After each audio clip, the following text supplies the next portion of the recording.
Eu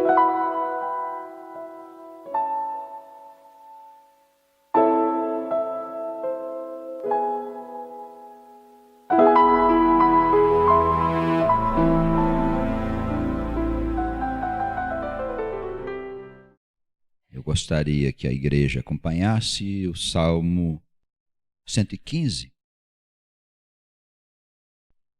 Hoje o Espírito vem nos falar da necessária proximidade que nós precisamos ter com o nosso Deus. Vem nos falar da necessária confiança que nós precisamos ter neste Deus. Vem nos dizer que em qualquer circunstância, na saúde, na doença, na pobreza, na riqueza, na alegria, na tristeza, nós precisamos confiar plenamente no Espírito de Deus. A palavra vem nos dizer que nós pertencemos ao reino da luz, que nós somos deuses. Não somos homens que vamos se tornar divinos por meio da fé, mas somos deuses, somos divinos e estamos vivendo como homens. E a nossa felicidade certamente depende da nossa harmonia com este Deus que nos criou, de onde fomos gerados. Esta mente divina que governa todo o universo, que está presente nas mínimas coisas que conhecemos, nos átomos, nas partículas, na intimidade da matéria, como presente está no cosmos, nas galáxias, nas estrelas, nas nebulosas, os planetas, cometas e todas as coisas. Tudo se move dentro da mente poderosa deste Deus. E nós somos gerados por Ele para que nós venhamos viver aquilo que Ele deseja para nós.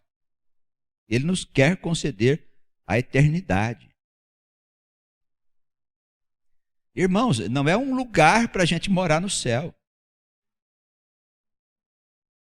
Nós somos os habitantes da criação. Somos almas eternas. E acompanhamos o evolver da criação, a ascensão do próprio universo em direção ao próprio Deus, que o criou nos primeiros tempos de uma forma caótica, confusa. Como todas as coisas que são criadas, começa quase que do nada para se transformar em algo glorioso. Se o grande arquiteto, se a mente que está por trás deste projeto for uma mente gloriosa como é a mente de Deus.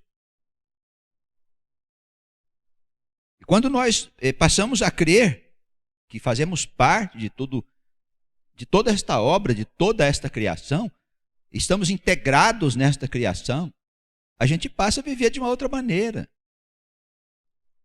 Nós passamos a aceitar melhor a nossa vida,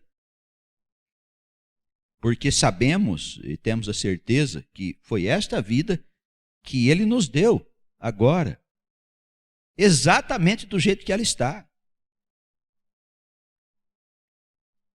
E se alguém pode mudar esta vida para melhor, para pior, este alguém é Deus. Não há nada que possamos fazer. As nossas providências materiais são ilusórias. Algumas pessoas pensam que se ajuntar poderão se preservar de uma velhice difícil. Absolutamente, as coisas terrenas, elas têm um valor relativo apenas. O que determina o que vai acontecer com cada um de nós, na nossa velhice, amanhã, daqui a uma hora, daqui a um minuto, daqui a um segundo, é esta mente divina onde nós estamos imersos. O apóstolo Paulo dizia que nós nos movemos, nós existimos e nós vivemos em Deus. A quem nós daremos glória? O Salmo, ele nos diz, não a nós. Por quê? As coisas que temos No começo da nossa vida, pensamos que a gente é responsável pela nossa felicidade, o nosso futuro. As nossas decisões precisam ser acertadas, porque são estas coisas que o mundo nos ensina. Como se nós tivéssemos que ser vitoriosos, tivéssemos que nos qualificar no mercado, nas profissões, para que a gente seja bem-sucedido nas coisas do futuro. Pensamos que é por aí mesmo o caminho da nossa felicidade. Passando o tempo, nós começamos a perceber pela palavra de Deus que tudo isso é ilusão, irmãos. Porque as realizações dependem do poder deste Deus, daquilo que Ele quer. E se existem pessoas que não são bem-sucedidas, nem sempre a culpa é delas. Porque Deus não quer dar sucesso a essas pessoas no campo da matéria, no campo da carne, porque sabe que se elas forem bem-sucedidas, elas irão se perder. Por isso o Senhor põe bem um freio lá e diz, não, você não passa daí.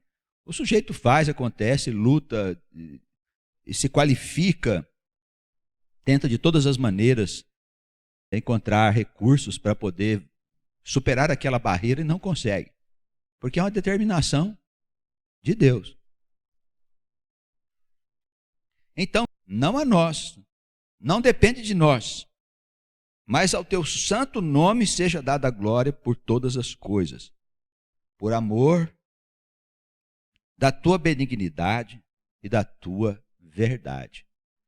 Então, irmãos, não há dúvida alguma que Deus é bom. Não há dúvida alguma que Deus é justo, que Deus é sábio, que Deus é perfeito, que está em todos os lugares, que Deus não é homem, que Deus é espírito. Não há dúvida alguma. E se algo está se passando e nós achamos que aquilo é injusto, não acredite a Deus. Acredite ao seu pouco entendimento, ao pouco conhecimento que você tem da palavra de Deus, dos mistérios do próprio Criador. Mas as coisas seguem perfeitamente como Deus quer que elas sigam. Por isso, não há porquê nós duvidarmos da benignidade desse Deus e da sua verdade que nos cerca, ainda que nós sejamos mentirosos,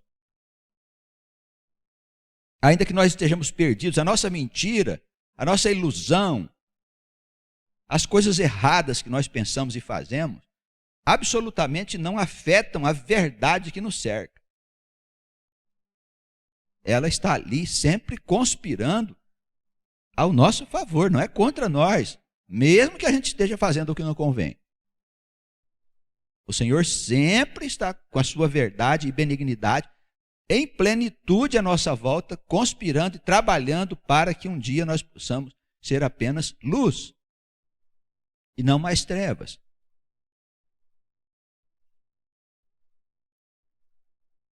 Os descrentes dirão, onde está o seu Deus? Versículo 2. Repetindo a instrução do pregador que me antecedeu.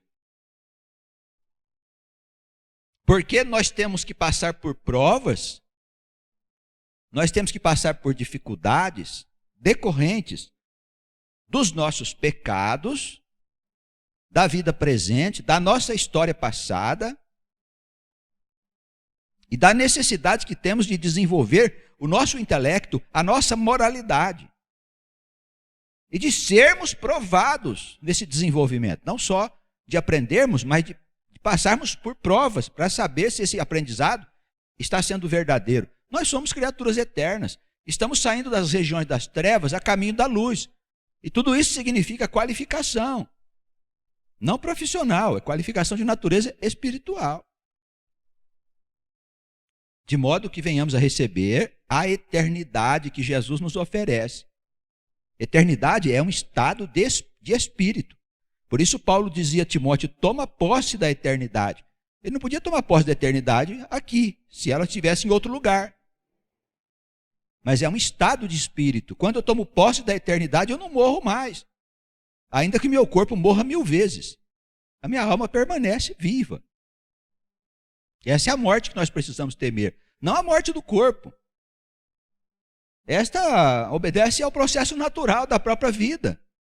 Todas as coisas morrem e nascem, obedecendo à lei do próprio Criador. Isso é lei do universo, irmãos. Não vai cessar enquanto o universo existir.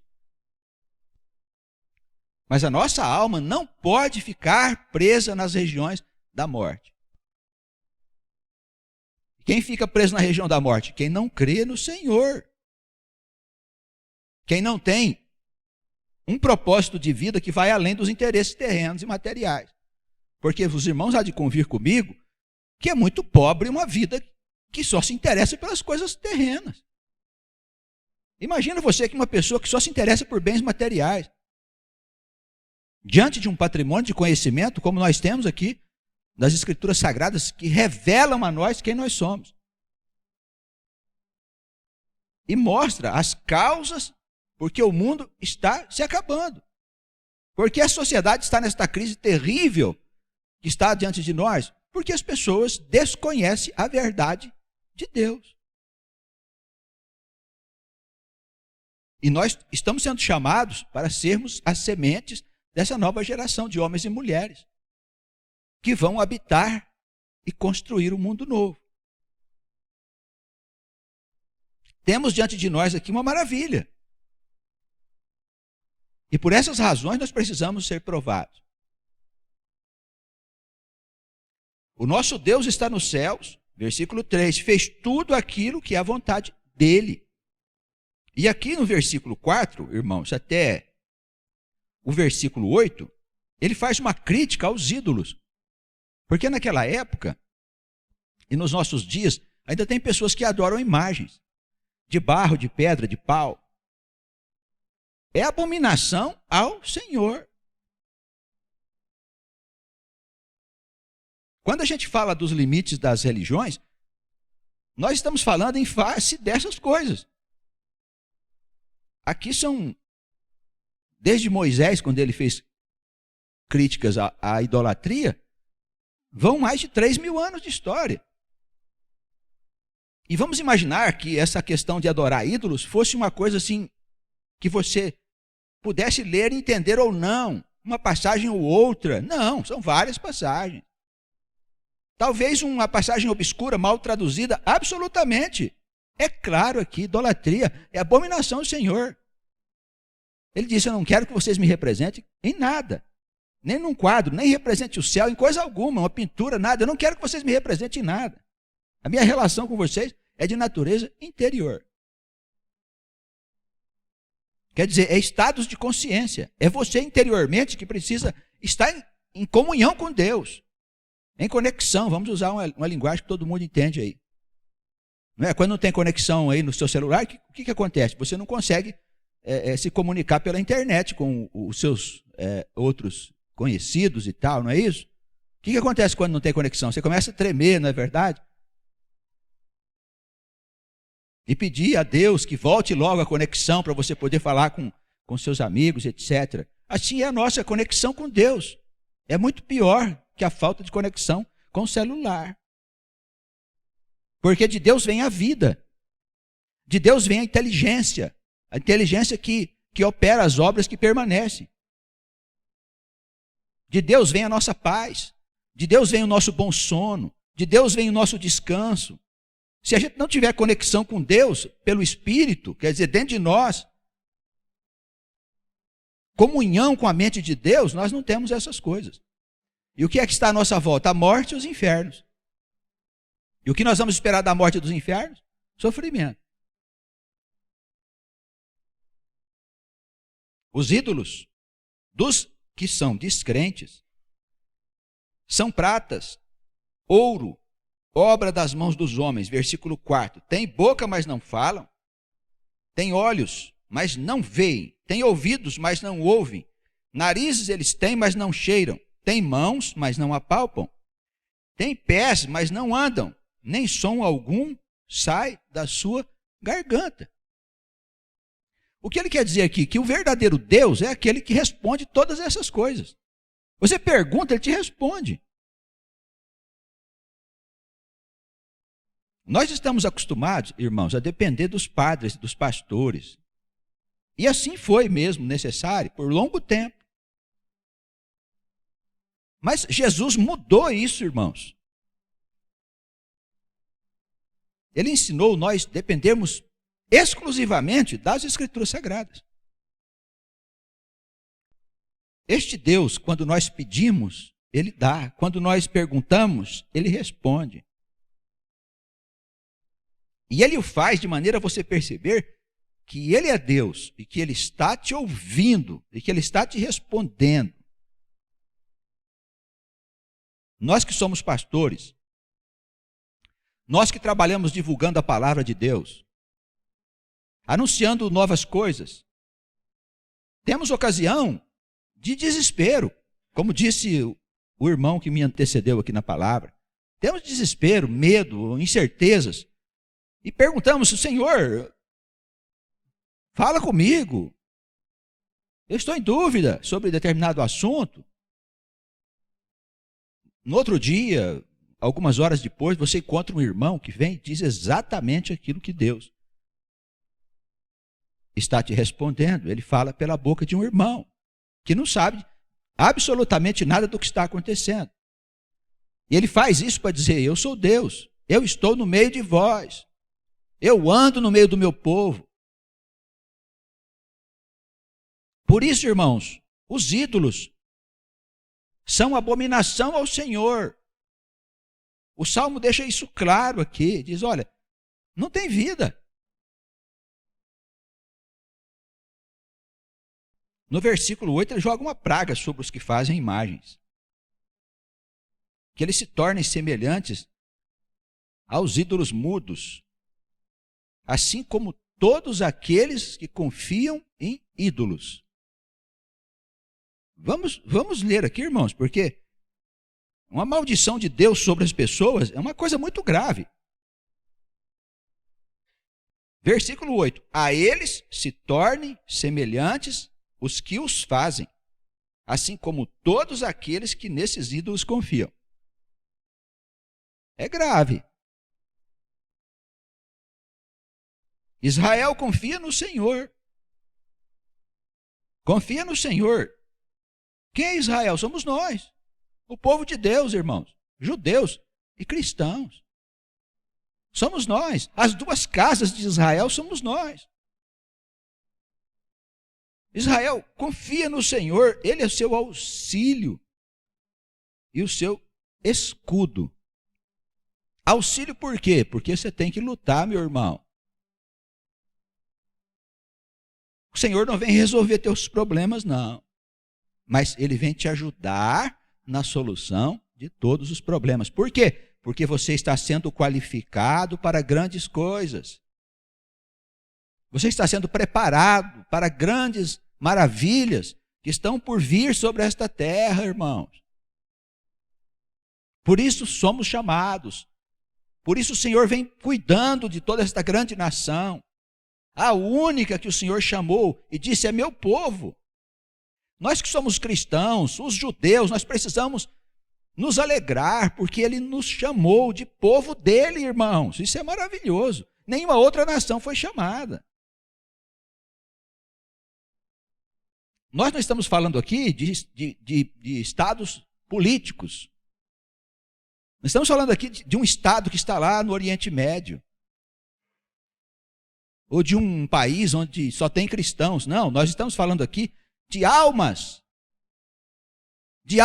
judias e cristãs, gentias, a quem o apóstolo Paulo se dirigiu, dando origem a este grande movimento, irmãos, que anuncia o Filho de Davi, que é Jesus Cristo.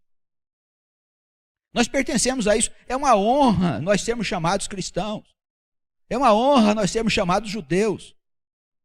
É uma honra nós sermos da casa de Israel. Porque nós não estamos tratando mais com pessoas que vão morrer, mas com pessoas que são almas eternas, que continuarão existindo com Deus em muitos lugares e tempos, desconhecido da nossa mente, evidentemente. Mas com certeza de que nós fomos feitos para viver eternamente. Com certeza, fomos gerados para viver eternamente e não para morrer. Casa de Arão, versículo 10. Confia no Senhor.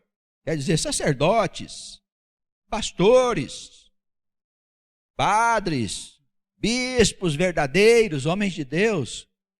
Confiem no Senhor. Ele é o auxílio e escudo. Auxílio, ajuda para resolver as dificuldades e problemas que surgirem.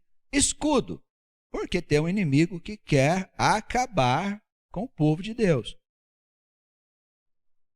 Tem um inimigo que quer acabar com o povo de Deus, então nós precisamos de um escudo para enfrentarmos esta batalha. Vós os que temeis ao Senhor.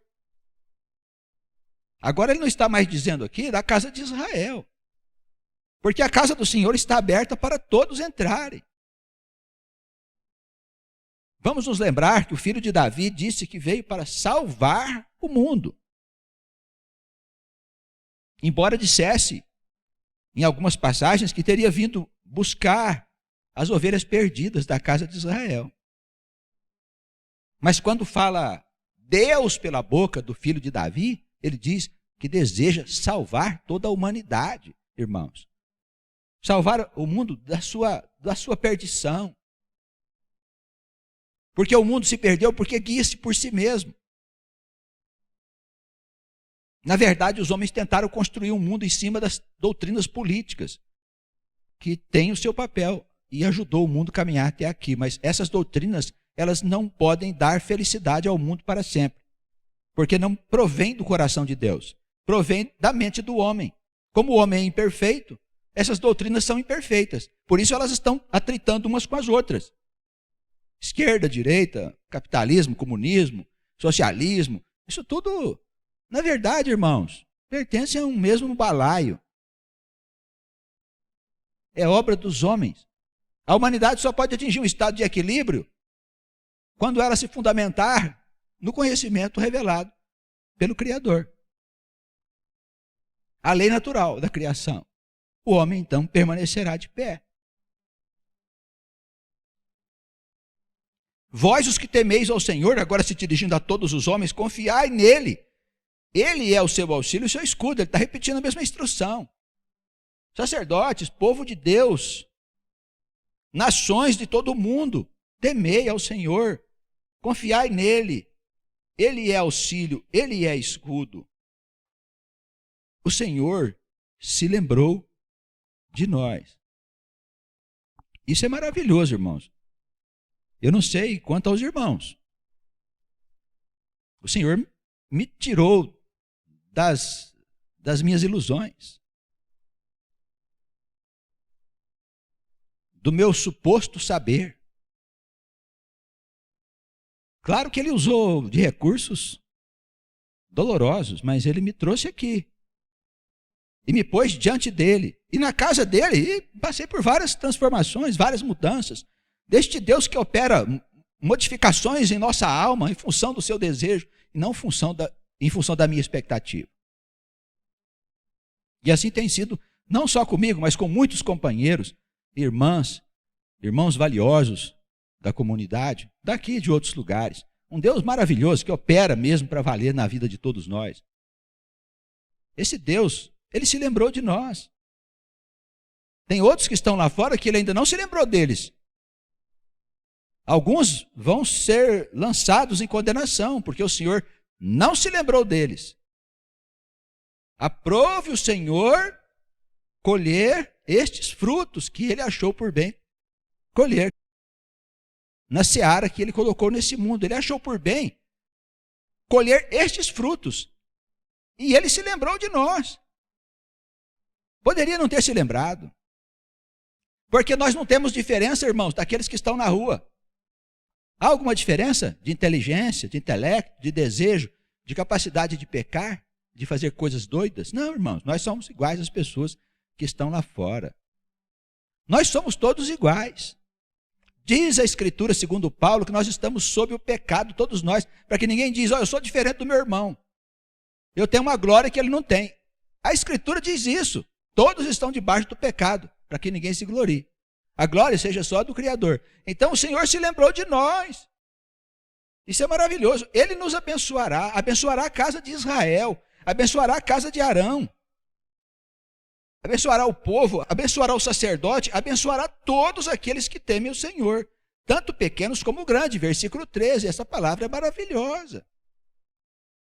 Porque é uma palavra universal, ela está sendo dirigida a todas as pessoas para a salvação, irmãos. Não é só para A, para B, para C, para aquela igreja, aquela comunidade, não, é para todos os povos. Mas para quem teme o Senhor, para quem se sujeita ao Senhor, Ele abençoará os que temem ao Senhor, tanto pequeno como grandes. Ele vos aumentará cada vez mais, a vós e aos vossos filhos. Amém? Aumentará o quê? Algumas pessoas dizem assim, as riquezas que nós temos. Essa é a interpretação que você dá ao texto aqui, aumentar, vos aumentará os seus bens materiais.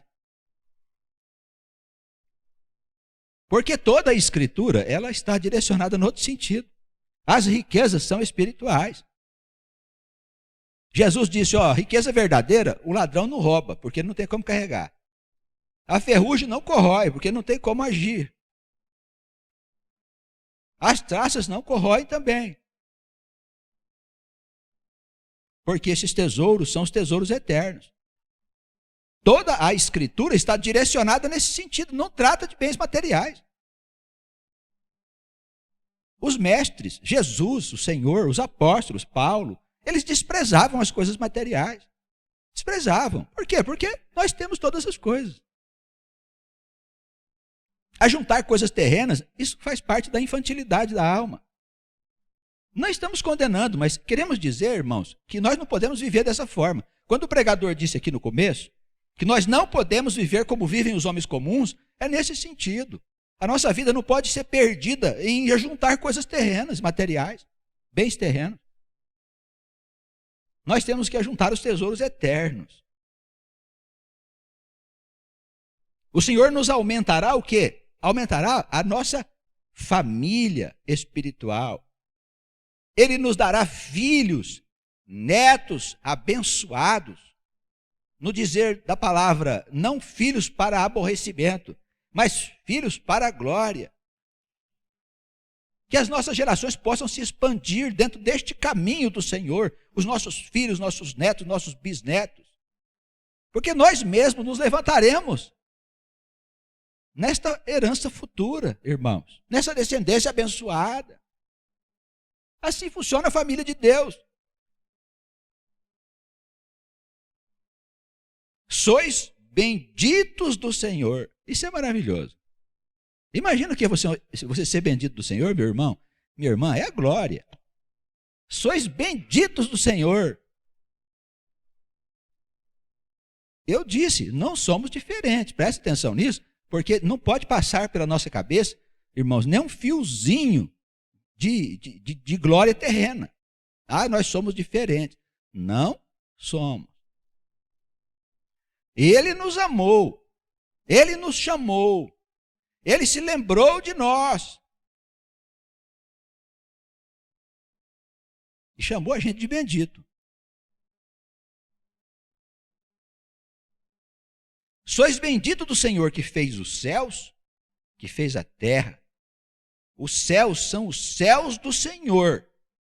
Preste atenção nisso aí, eu quero que vocês aprendam uma coisa. É comum a gente ouvir falar que nós vamos morrer para viver com Deus no céu. Olha bem o que ele diz aí. Os céus são do Senhor, mas a terra Ele deu aos filhos dos homens. Então, este mundo que nós vemos é nosso, irmãos. Este é o lugar da nossa habitação. É aqui que nós vamos viver com Deus, para criar os nossos filhos, para construir um mundo melhor, um mundo justo, um mundo sem doenças, sem transtornos climáticos, sem essa exploração financeira louca que nós estamos vendo aí fora, sem essa loucura que tem atormentado o nosso povo, de ter que trabalhar, de ter que pagar conta, de ter que fazer isso, ter que fazer aquilo. Isso é uma loucura, irmãos, que vem de um espírito que não é de cima. É espírito da escuridão. O Senhor há de limpar este mundo dessas trevas. E poderemos viver em paz, porque o mundo é nosso. Há recursos para todo mundo. Não tem sentido alguém morrer de fome. Não tem sentido alguém morrer porque não é atendido nos hospitais. Não tem sentido nós olharmos nas ruas os animais abandonados.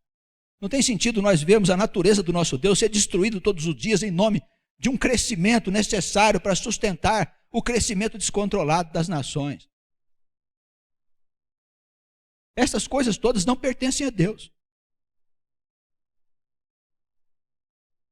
A terra pertence ao homem. E nós viveremos nela para sempre. Pelo menos é o que a gente entende nas Escrituras Sagradas. Os mortos não louvam o Senhor, nem aqueles que descem à sepultura. De que morte que ele está falando aqui? Quem morreu corporalmente? Não, ele está falando aqui daqueles que estão mortos espiritualmente pelo pecado. Das pessoas que não se interessam por Deus. Daqueles que pensam que por si mesmos serão capazes de cuidar de suas vidas, desprezando o Senhor dos céus. Quando alguém perguntar para você por que esta humanidade está enlouquecendo, você tem a resposta pronta. Desprezaram o Senhor dos céus. Essa é a resposta. Quando piorar, quando o mundo estiver acabando, quando as coisas estiverem se descontrolando e alguém ficar desesperado e perguntar, mas o que está acontecendo? Você diz, desprezaram o Senhor dos céus, que é bendito eternamente, que é bom, que é santo, que é todo amor, misericórdia, paciência. Haja paciência, irmãos. Haja paciência de Deus com este mundo louco que está aí, que despreza o Senhor. Mas nós somos vivos, versículo 18. Nós bendiremos ao Senhor desde agora e para sempre. Louvai o Senhor. Louvemos o Senhor em espírito, em alegria, em cânticos, em salmos, em obras, em pensamentos, em ações, em todas as coisas. Louvemos o Senhor dos céus, porque, irmãos, Ele se lembrou de nós. Amém? Isso é maravilhoso. Que sejamos abençoados por este Deus, nós que nos reunimos aqui e os que recebem a palavra nas outras localidades.